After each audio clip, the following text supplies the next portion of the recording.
துலாம் ராசிக்கான நவம்பர் மாத பலன்கள் எப்படி இருக்குன்னு பார்க்கலாம் வாங்க.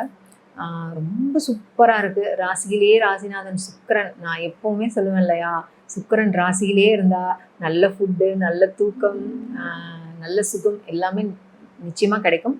கூட சூரியன் இருக்கார் ஓகேங்களா, கொஞ்சம் டிஸ்டர்ப் பண்ணுவார். என்ன ஆகும்னா, அந்த ராசியில சூரியன் இருக்கும்போது கொஞ்சம் தலைவலி, கொஞ்சம் டென்ஷன் அதிகமாகும். ஸோ அது கொஞ்சம் நீங்கள் பார்த்துக்கோங்க. ஸோ நிச்சயமாக வந்துட்டு தலைவலி டென்ஷன் வருது அப்படின்னா அங்கே ஏதோ ஒரு நம்ம மிஸ்டேக் பண்ணுறோன்னு அர்த்தம். ஸோ நிறைய தண்ணி குடிங்க, எண்ணெய் தேய்ச்சி குளிங்க ஓகேங்களா. ஏர்லி மார்னிங் எந்திரிங்க, மூச்சு பயிற்சி பண்ணுங்க. இது பண்ணினீங்கனாலே இந்த விஷயத்த வந்து நம்ம ஓவர்டேக் பண்ணிடலாம். ஓகே. 2ஆம் இடத்துல செவ்வாய் புதன். ஸோ புதன் இருக்கிறது ஓகே, பட் செவ்வாய் இருக்கார் இல்லையா. ஸோ பேசுகிற வார்த்தை வந்து கவனமாக நம்ம பேசணும். ஏன்னா ஒரு வார்த்தை வெல்லும், ஒரு வார்த்தை கொல்லும் அப்படின்னு சொல்லுவாங்க. ஸோ வார்த்தையில் எப்பயுமே நிதானத்தையும் கவனத்தையும் எல்லாருமே கடைபிடிக்கிறது நல்லது.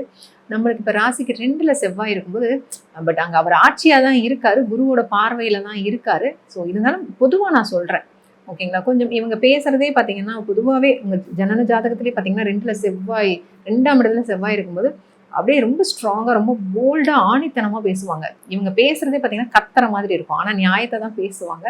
பட் பார்க்கறதுக்கு அந்த மாதிரி இருக்கும், அந்த டோன் அந்த மாதிரி இருக்கும். ராசிக்கு பார்த்தீங்கன்னா 3, 4, 5ஆம் இடத்துல ராகு. ஸோ 5ல் ராகு இருக்கிறது என்ன ஆகும்னா, இந்த டைமில் ஏதாவது பூர்வீக சொத்து இதெல்லாம் வந்து பிரிக்கிறீங்க அப்படின்னா கொஞ்சம் வந்து பிரச்சனைகளை கொடுக்கும். ஸோ முடிஞ்ச வரைக்கும் அதை கொஞ்சம் தவிர்த்துக்கிறது தான் நீங்கள் உங்களுக்கு நல்லது. ஸோ குழந்தைகள் சார்ந்த பிரச்சனை முக்கியமாக பார்த்தீங்கன்னா, அந்த சிந்தனை வந்து ஒரு தெளிவான சிந்தனையாக இருக்காது. 5ல் ராகு இருக்கும்போது எதையோ யோசிச்சுட்டு உட்காந்துட்டு இருப்பீங்க. நிச்சயமாக அது நடக்கும் சரிங்களா. ஸோ ஓவர் திங்க் பண்ணாதீங்க, ப்ரெசண்ட்டில் இருங்க. ரொம்ப தூரம் ட்ராவல் போயிடாதீங்க. தாட்ஸ் வந்து நம்மளுக்கு வந்துக்கிட்டே தான் இருக்கும். தாட்ஸ் பின்னாடி ரொம்ப ஓடாதீங்க. ஸோ என்ன அந்த நிமிஷம் என்ன நடக்குது, என்ன வேலை செய்கிறோம் அப்படிங்கிற நினைவுக்கு அடிக்கடி வந்துட்டிங்கனாலே நல்லது. ஏன்னா ராகு 5ல் இருக்கும்போது இந்த மாதிரி தன்மைகளை வந்து கொடுக்கும். ஸோ நம்ம அதுலேருந்து வெளியே வந்துக்கணும் ஓகேங்களா. ராசிக்கு 6ல் சனி இருக்கிறது ரொம்ப சிறப்பு. ஸ்தான பலம் ரொம்ப அருமையாக இருக்கும். என்ன விஷயம் நீங்கள் எடுத்து பண்ணினாலுமே டக் டக் டக் டக்குன்னு முடிவுக்கு வந்துடும் ஓகேங்களா. சிறப்பாக இருக்கும். குருவோட பார்வையில் வேற 6ஆம் இடம் இருக்குது. அப்போ ரொம்ப நாளாக ஒரு கடன் பிரச்சனை இருக்குது, ரொம்ப நாளாக லோன் கிடைக்காம இருக்குது அப்படிங்கிற விஷயங்கள் எல்லாமே வந்து இப்போ நிவர்த்தி ஆயிரும். ஒரு ஹெல்த் பிரச்சனை உங்களுக்கு போயிட்டுருக்கு அப்படின்னாலுமே, பொதுவாகவே 6ல் சனி இருக்கும்போது பார்த்தீங்கன்னா ஹெல்த் பிரச்சனை எல்லாமே வந்து சரியாயிடும். ப்ளஸ் இப்போ குருவோட பார்வை இருக்கிறனால ஏதாவது தெரியாமல் ஏதாவது ஒரு சின்ன சின்ன நோய் இருந்தாலும் குருவோட பார்வை வந்து அதை வந்து நம்மளுக்கு காட்டி கொடுக்கும் ஓகேங்களா. ஸோ எப்பயுமே குரு பார்வை வந்து விருத்தி பண்ணும். அது எந்த இடத்த பார்க்குதுன்னு இருக்கு. ஸோ 6ஆம் இடத்தை பார்க்கறதுன்னா 6ஆம் இடம் சம்பந்தப்பட்ட அந்த காரகத்துவம், அந்த காரியங்கள் வந்து குருவால் நம்மளுக்கு தெரியப்படும் ஓகேவா. 10ஆம் இடத்துல குரு இருக்காரு. ஸோ அப்போ என்ன ஆகுனா, அந்த தொழில் பண்ணுறவங்க, வேலையில் இருக்கிறவங்க, ஒரு ப்ரமோஷன் எக்ஸ்பெக்ட் பண்ணுறவங்க, இவங்க எல்லாமே கொஞ்சம் கவனமாக இருக்கணும். ஏன்னா 10ல் குரு இருக்கும்போது பொதுவாக வந்து 10ல் குரு இருந்தால் பதவி பறிபோகும் அப்படின்னு ஒரு விஷயம் இருக்குது. அதனால் அதுக்கெலாம் நம்ம ரொம்ப எஃபோர்ட் போடாமல் இருக்கிற ஒர்க்கை மட்டும் கரெக்டாக நம்ம ஃபாலோ பண்ணிகிட்ருக்கோம். ஆட்டோமேட்டிக்காக நம்மளுக்கு நம்ம கடமையை செய் பலனை எதிர்பார்க்காதேங்கிற மாதிரி நம்ம செய்கிற ஒர்க் செஞ்சோம்னா அதற்கான ரிப்ளை வந்து நிச்சயமாக நம்மளுக்கு கிடைக்கும் ஓகேங்களா. அதற்கான ரெகக்னேஷன் நிச்சயமாக கிடைக்கும். அதனால் வந்து ரொம்ப ஸ்ட்ரெஸ் பண்ணிக்காதீங்க, இருக்கிற ஒர்க் மட்டும் கரெக்டாக பண்ணுங்கள். நீங்கள் என்ன பண்ணலாம் அப்படின்னு பார்த்தீங்கன்னா, துலாம் ராசியில் ஸோ இங்கே வந்து பார்த்திங்கன்னா சித்திரை, சுவாதி, விசாகம். ஸோ சித்திரை நட்சத்திரத்துக்கு நான் சொன்னது தான், நிறைய சாத்துக்குடி, நிறைய பப்பாளி பழம் உணவுகளை எடுத்துக்கோங்க. இந்த துணி கடைகளுக்கு வந்து அடிக்கடி போயிட்டு வாங்க, ஜவுளி கடைகள் ஓகேங்களா. அங்கே வந்து போயிட்டு வர்றது ரொம்ப நல்லது. அதே மாதிரி இதில் சுவாதி நட்சத்திரம் பார்த்தீங்கன்னா, உங்கள் ஜென்ம நட்சத்திரத்தை அன்னைக்கு, சுவாதி நட்சத்திரத்தை அன்னைக்கே போயிட்டு நரசிம்மர் கோவிலில் இந்த ட்ரை கிரேப்ஸ் இருக்குது இல்லைங்களா, அதை வச்சு வழிபாடு பண்ணிவிட்டு அங்கே வர்றவங்களுக்குலாம் நீங்கள் கொடுத்துட்டு வாங்க. ஸோ நீங்களுமே ஃபுட்டில் அதிகமாக எடுத்துக்கோங்க, ரொம்ப நல்லது. முடிஞ்ச வரைக்கும் வந்து பார்த்திங்கன்னா, இந்த தீபம் காற்றில் ஆடுற மாதிரி இருக்கும் இல்லைங்களா, அந்த தீப சுடர் மட்டும் காற்றில் ஆடுற மாதிரி அந்த மாதிரி இமேஜ் வச்சு நீங்கள் பார்த்துட்டு வரலாம், ரொம்ப நல்லது. அதே மாதிரி விசாக நட்சத்திரத்தில் பிறந்தவங்க பார்த்திங்கன்னா, விளாம்பழம் வந்து உணவில் எடுத்துக்கிறது ரொம்ப நல்லது. விளாம்பழம்னா சிட்டி சைட்லாம் இருக்கிறவங்க பார்த்தீங்கன்னா, இந்த ஆயுத பூஜைக்கெல்லாம் ஒரு காய் வச்சு நம்ம படைப்போம் இல்லைங்களா. ஏன்னா சில பேர் வந்து கேட்குறாங்க அப்படின்னா என்னது என்கிட்ட கிடைக்கும்னா, அதுக்காக நான் சொல்கிறேன். தெரிஞ்சிருந்தா ஓகே, பட் தெரியாதவங்க தெரிஞ்சுக்கோங்க ஓகேங்களா. ஸோ அந்த விளாம்பழம் வந்து நீங்கள் உணவில் எடுத்துக்கிறது முடிஞ்சதுன்னா நீங்கள் இந்த விழா மரம் வந்து உங்கள் ஜென்ம நட்சத்திரத்தில் வீட்டில் வச்சு வளர்த்தக்கூடாது. ஓகேங்களா? கோவில் நந்தவனம் இருக்கு இல்லையா? கோவில் நந்தவனம், உங்களோட குலதெய்வம் கோவில், தோட்டம், இந்த மாதிரி இடங்கள்ல வந்து ஒவ்வொருத்தருமே அவங்க நட்சத்திரத்துக்கான விருட்சத்தை அந்த நட்சத்திர நாளில் ஜென்ம நட்சத்திரத்தில் வச்சு நீங்கள் தண்ணி ஊற்றி மஞ்சள் கலந்த நீர் ஊற்றலாம், பால் ஊற்றலாம். இந்த மாதிரி ஊற்றி அந்த மரத்தை போற்றி பாதுகாத்து வளர்த்து வந்தீங்கன்னா உங்கள் கர்மாவே தீந்துடும். ஓகேங்களா? ஸோ ரொம்ப சிறப்பாக இருக்கும். அதனால முடிஞ்சதுன்னா நீங்கள் வந்து இந்த விழா மரத்தை வந்து நட்டு பாதுகாத்து வளர்த்துட்டு வாங்க. ரொம்ப அருமையாக இருக்கும். ஸோ ரொம்ப சிறப்பான ஒரு மாதமாக துலாமுக்கு வந்து இந்த நவம்பர் மாதம் இருக்கும். துலாம் ராசிக்கான நவம்பர் மாத பலன்கள் எப்படி இருக்குன்னு பார்க்கலாம் வாங்க. ரொம்ப சூப்பராக இருக்குது. ராசியிலேயே ராசிநாதன் சுக்கிரன். நான் எப்போவுமே சொல்லுவேன் இல்லையா, சுக்கிரன் ராசியிலே இருந்தால் நல்ல ஃபுட்டு, நல்ல தூக்கம், நல்ல சுகம் எல்லாமே நிச்சயமாக கிடைக்கும். கூட சூரியன் இருக்கார். ஓகேங்களா? கொஞ்சம் டிஸ்டர்ப் பண்ணுவார். என்ன ஆகும்னா அந்த ராசியில் சூரியன் இருக்கும்போது கொஞ்சம் தலைவலி, கொஞ்சம் டென்ஷன் அதிகமாகும். ஸோ அது கொஞ்சம் நீங்கள் பார்த்துக்கோங்க. ஸோ நிச்சயமாக வந்துட்டு தலைவலி டென்ஷன் வருது அப்படின்னா அங்கே ஏதோ ஒரு நம்ம மிஸ்டேக் பண்ணுறோன்னு அர்த்தம். ஸோ நிறைய தண்ணி குடிங்க, எண்ணெய் தேய்ச்சி குளிங்க. ஓகேங்களா? ஏர்லி மார்னிங் எந்திரிங்க, மூச்சு பயிற்சி பண்ணுங்க. இது பண்ணினீங்கனாலே இந்த விஷயத்த வந்து நம்ம ஓவர்டேக் பண்ணிடலாம். ஓகே.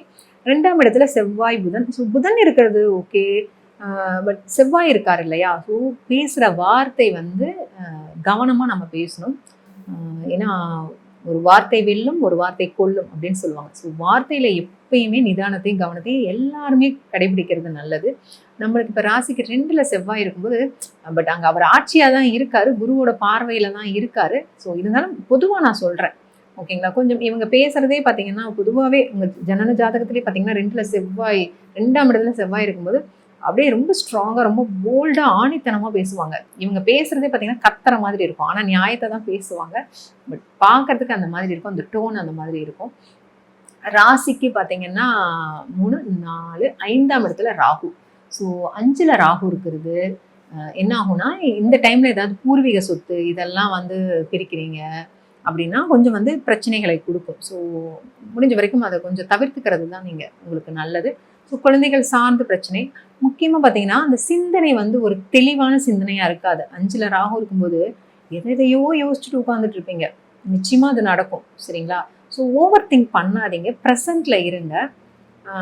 ரொம்ப தூரம் ட்ராவல் போயிடாதீங்க. தாட்ஸ் வந்து நம்மளுக்கு வந்துக்கிட்டே தான் இருக்கும். தாட்ஸ் பின்னாடி ரொம்ப ஓடாதீங்க. ஸோ என்ன அந்த நிமிஷம் என்ன நடக்குது, என்ன வேலை செய்கிறோம் அப்படிங்கிற நினைவுக்கு அடிக்கடி வந்துட்டிங்கனாலே நல்லது. ஏன்னா ராகு 5ல் இருக்கும்போது இந்த மாதிரி தன்மைகளை வந்து கொடுக்கும். ஸோ நம்ம அதுலேருந்து வெளியே வந்துக்கணும். ஓகேங்களா? ராசிக்கு 6ல் சனி இருக்கிறது ரொம்ப சிறப்பு. ஸ்தான பலம் ரொம்ப அருமையாக இருக்கும். என்ன விஷயம் நீங்கள் எடுத்து பண்ணினாலுமே டக் டக் டக் டக்குன்னு முடிவுக்கு வந்துடும். ஓகேங்களா? சிறப்பாக இருக்கும். குருவோட பார்வையில் வேற 6ஆம் இடம் இருக்குது. அப்போ ரொம்ப நாளாக ஒரு கடன் பிரச்சனை இருக்குது, ரொம்ப நாளாக லோன் கிடைக்காம இருக்குது அப்படிங்கிற விஷயங்கள் எல்லாமே வந்து இப்போ நிவர்த்தி ஆயிரும். ஒரு ஹெல்த் பிரச்சனை உங்களுக்கு போயிட்டுருக்கு அப்படின்னாலுமே பொதுவாகவே 6ல் சனி இருக்கும்போது பார்த்தீங்கன்னா ஹெல்த் பிரச்சனை எல்லாமே வந்து சரியாயிடும். ப்ளஸ் இப்போ குருவோட பார்வை இருக்கிறனால ஏதாவது தெரியாமல் ஏதாவது ஒரு சின்ன சின்ன நோய் இருந்தாலும் குருவோட பார்வை வந்து அதை வந்து நம்மளுக்கு காட்டி கொடுக்கும். ஓகேங்களா? ஸோ எப்பயுமே குரு பார்வை வந்து விருத்தி பண்ணும். அது எந்த இடத்த பார்க்குதுன்னு இருக்கு. ஸோ 6ஆம் இடத்தை பார்க்கறதுனா 6ஆம் இடம் சம்பந்தப்பட்ட அந்த காரகத்துவம், அந்த காரியங்கள் வந்து குருவால் நம்மளுக்கு தெரியப்படும்.